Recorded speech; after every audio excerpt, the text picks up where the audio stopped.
Hello again, everybody, and welcome back to You Bet CaneSport with Lee Sterling, our weekly look at the Miami Hurricanes from the betting perspective. I'm Gary Furman, the publisher of CaneSport.com, joined by Lee Sterling himself of ParamountSports.com. And if you would like to get up-to-the-minute, sensational, absolutely sensational input on what to wager on the weekends, Lee Sterling of Paramount Sports is the way to go. Lee, as long as we're staying away from the Miami Hurricanes, because the Canes are now 0-6 against the spread this season, if you throw out the Bethune-Cookman game. And that's absolutely insane. The only team in the country that has not beaten the spread to this point. And then we come here to Virginia week, going on the road to Charlottesville, and they've done it again, Lee. Virginia on a high note, coming off a victory over Georgia Tech.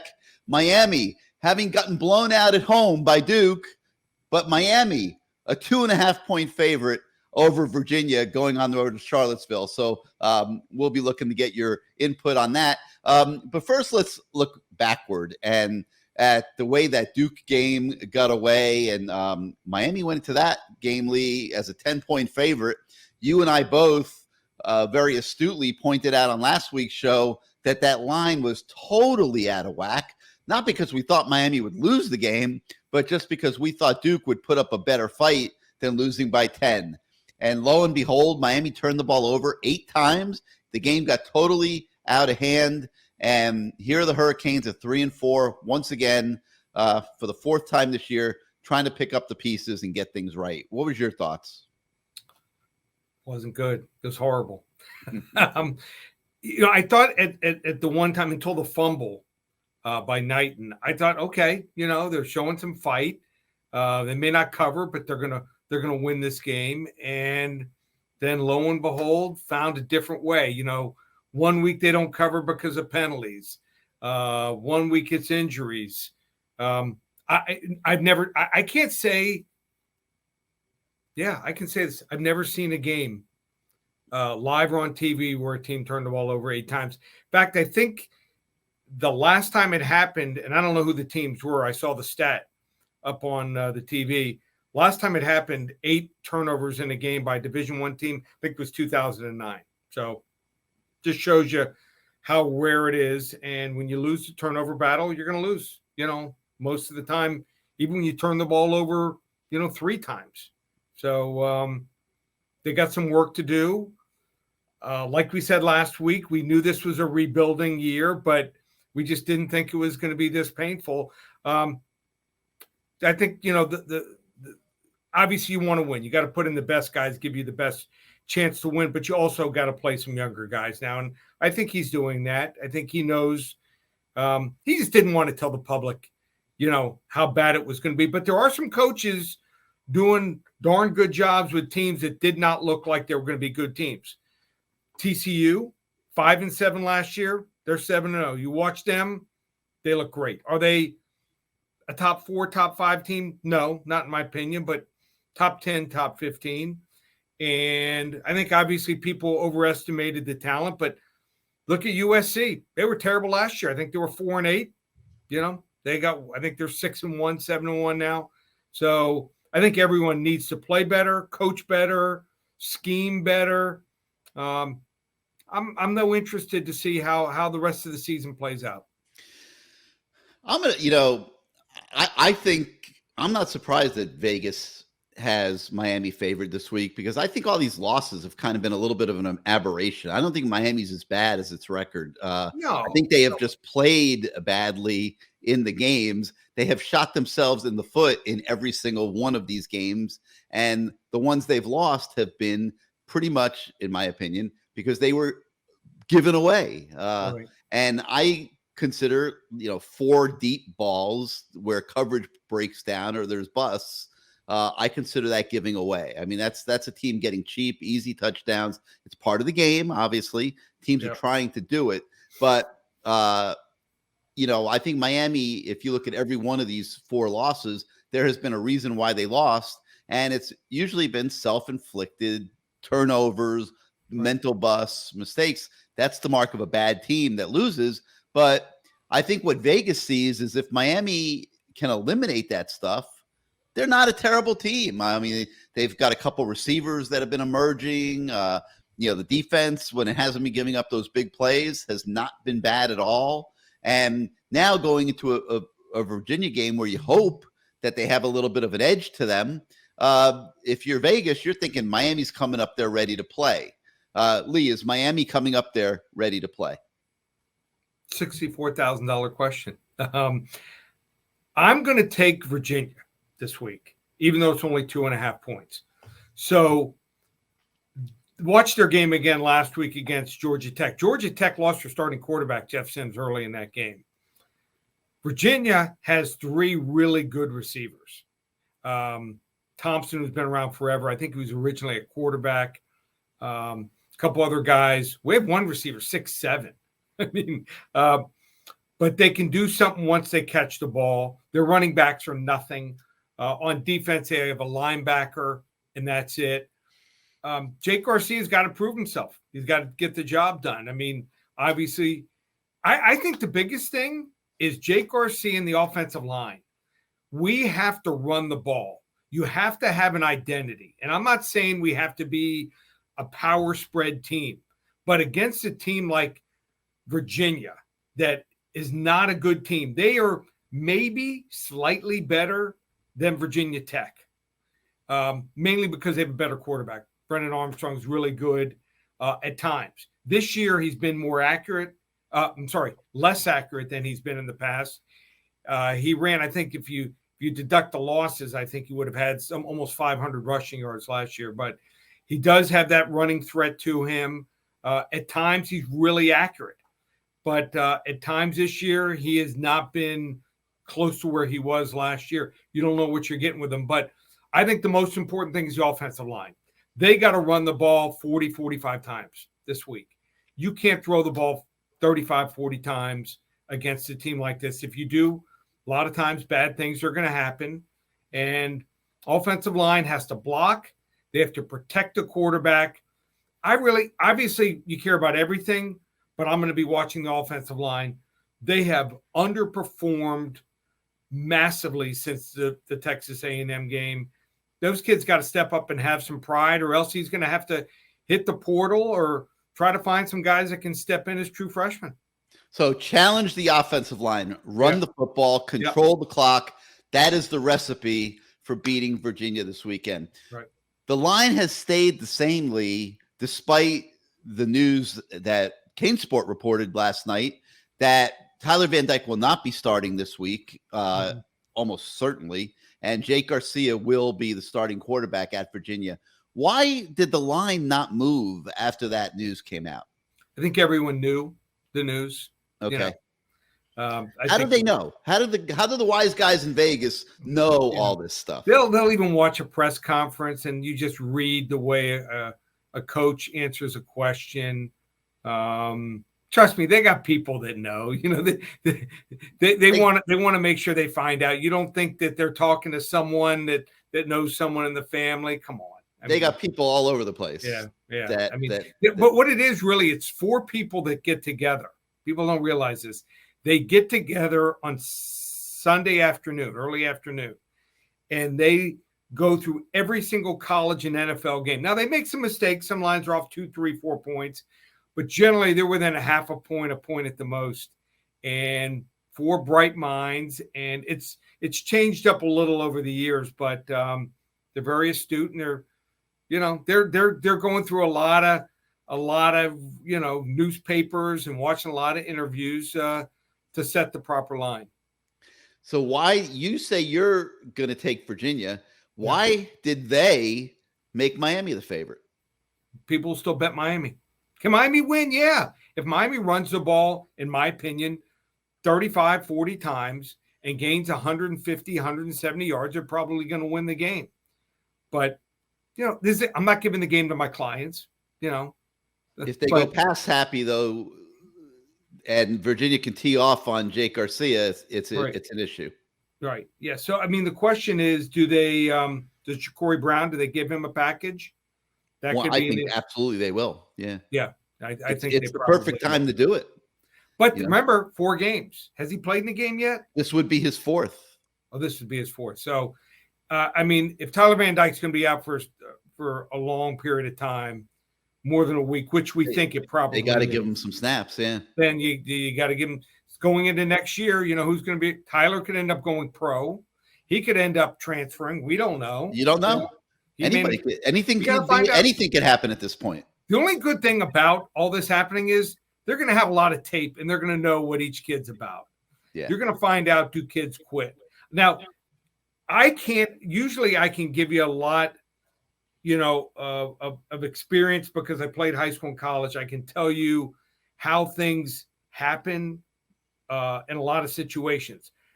My biggest problem is the worst team that I played on, who knows how, in football, the worst record ever was 5-5 ever played on.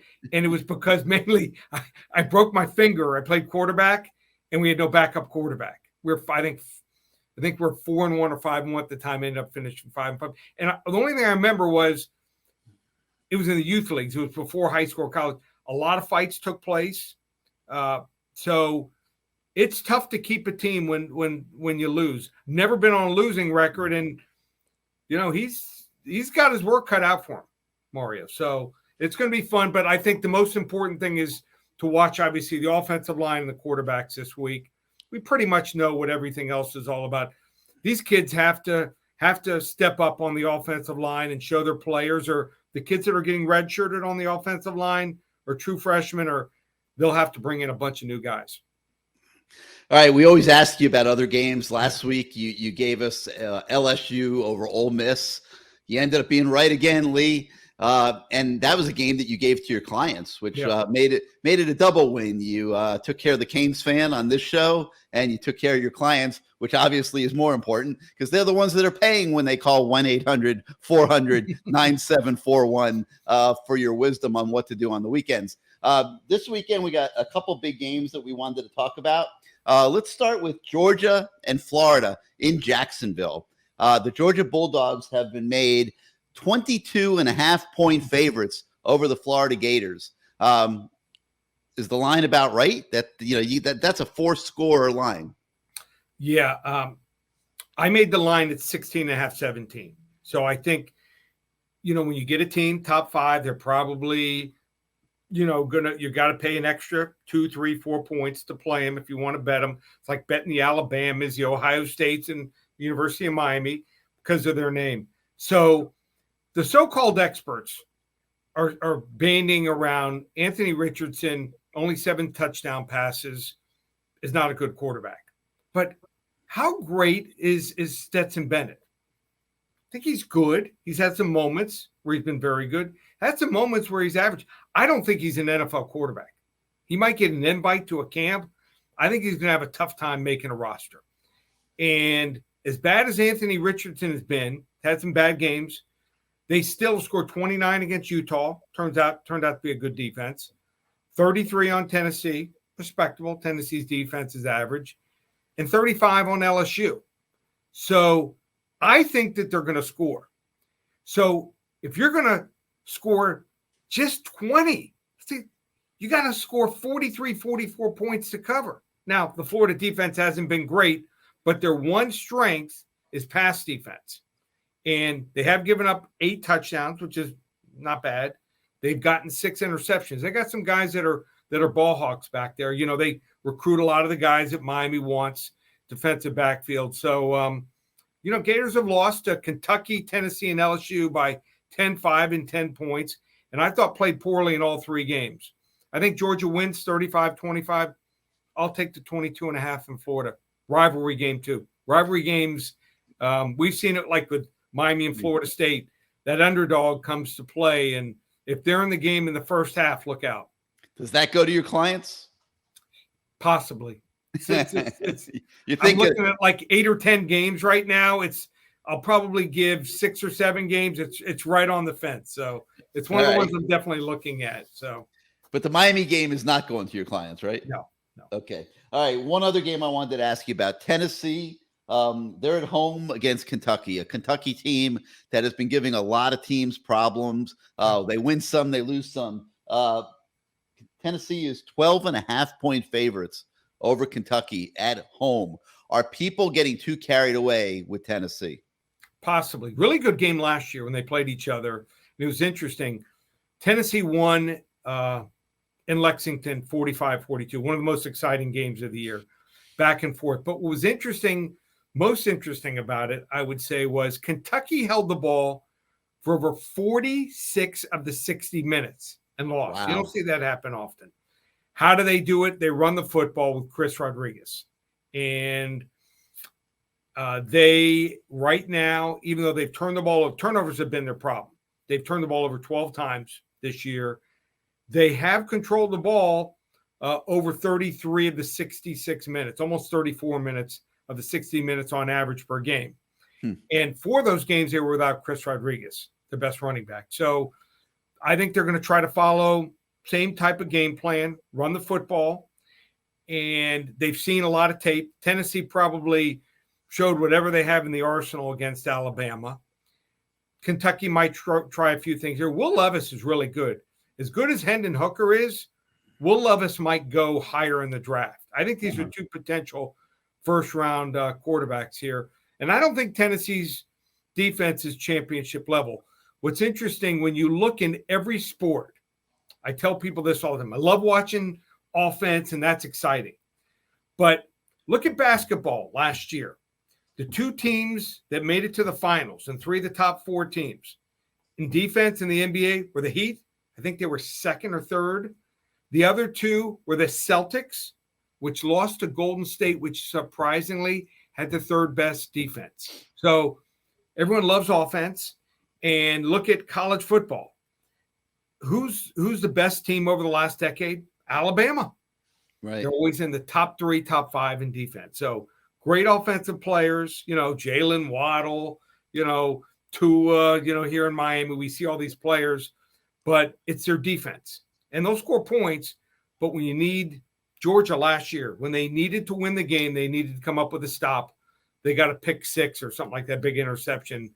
That was the difference. So I think the Tennessee's defense is not there yet. And also Tennessee has Georgia up next week in Athens. So they can't show everything this week either. I think the game goes to the wire. I think Tennessee might win 38-35, but I'll take the underdog here again, Kentucky plus the 12.5. All right, Lee. Well, it'll be interesting to see how these turn out this week. What do you got going on at Paramount Sports? Any deals for everybody? Yep. So we've won again last week. Had not an incredible Saturday and Sunday. Went 4-3 Saturday, 3-2 Sunday. We've not had a losing Sunday yet. 7 weeks, going on the 8th week. I found a game in the NFL. We rate our selections from 10 to 50 units. I found what will be my biggest NFL game of the year. It'll be a 45 or a 50 unit game. Wow. We are 53-18 over the last dozen years on our 40 to 50 unit plays. We've only had 245 units this year. They both were in the same weekend a couple weeks ago with Air Force and the Buffalo Bills. And they want to get involved. They can get 13 games, Baker's dozen, $147. Combined college and pro, and it will include the NFL game of the year. Or you want to get a 6-pack of games in the NFL for Sunday, just $97. Just go to the website, ParamountSports.com. All right. What was the line in the Dolphin game last Sunday night? It was 7. They won by 6. Yeah. I was thinking about that when Mike McDaniel didn't kick that field goal. Right. A lot of people were thinking about that. Oh boy, yeah. I mean, God, big mistake. Big mistake. Of course. They look at analytics a lot of times. These coaches, and he said he made the decision on his own. But the new thing now is when teams are down 2 scores, college and NFL, we see them going for it when the first score. So they go down by 8, from 14 down to 8, and they go for 2 to take the 6. I think it's a mistake. I would never do that. I agree. I thought it was a mistake when he did it, and I thought about. I wonder what the line is in this game, and if Lee had picked the Dolphins, had you picked the Dolphins giving 6? for radio, for some local stations and stations Right. around Florida. It's like, oh, you said 6.5. I think you said the line was, right. It was 6.5 and close Yeah, to 7. like what? I mean, what a joke! Like he should have kicked the field goal. They should have been up by 9, and it just goes to show you how hard your business is. And Gary, I've seen some times where, never forget this. One year, I watched this game. Didn't have the game. Navy was playing someone. I'm trying to remember. Maybe it was Rutgers. Yeah, it was Rutgers. It's probably 12, 15 years ago. And Rutgers, the game that I'm watching, didn't have a bet on it. I'm just looking at it. I'm like, wow, Rutgers can pass all over Navy.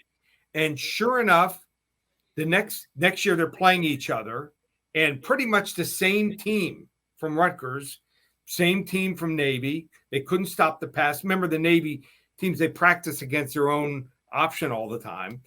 And they ended up, I said, okay, I'm going to put the game out. I think they were laying like 10, 11, 12 points. They ended up winning by 7 and just ran the ball. And they interviewed the coach afterwards. And they said, you passed on last year. Why'd you run so much this year? He goes, oh, well, they were expecting the pass. So I decided to change it up and run the ball more. Go to your strength against their weakness. So sometimes I'm looking at something and I know what I would do, and a coach and an offensive coordinator looks at it differently. Yeah. All right, Lee, thank you very much. He's Lee Sterling, everybody, from ParamountSports.com. We thank you once again for joining us on You Bet CaneSport with Lee Sterling.